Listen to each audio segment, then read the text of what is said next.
আপনাকে অ্যারেস্ট করে নাই গোরখদ কাব্বাস আপনাকে অ্যারেস্ট করছে তো কতটুকু অনিয়ম করছেন বিনা পয়সায় লোকজন রে কোটি টাকা সম্পদ 2000 দিয়ে দিয়েছেন 3000 4000 5000 ভাবে দিয়ে দিয়েছেন দেন নাই। এখন একটা জিনিস বাংলাদেশের সবচেয়ে বড় দন্যতা বাংলাদেশের জুডিশিয়ারি একদম নাই।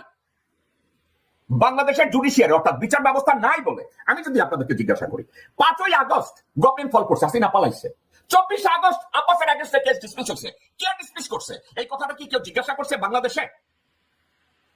ফর এক্সাম্পল আসিফ নজরুল যদি বলতো যতগুলো কেস হয়েছে এই দুর্নীতি কেসগুলোকে আমরা রিভিউ করব, ডক্টর আসিফ নজরুল যদি বলতো এই কেসগুলো রিভিউর দরকার আছে, কারণ এই কেসগুলোর উইদাউট রিভিউ একটা কেসকে আমরা ডিসপোজ করতে পারি না।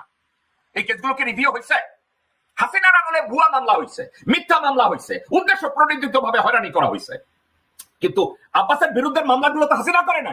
আব্বাসের বিরুদ্ধে মামলা করছিল মঈনুদ্দিন ফখরুদ্দিনরা ওই সময়, এবং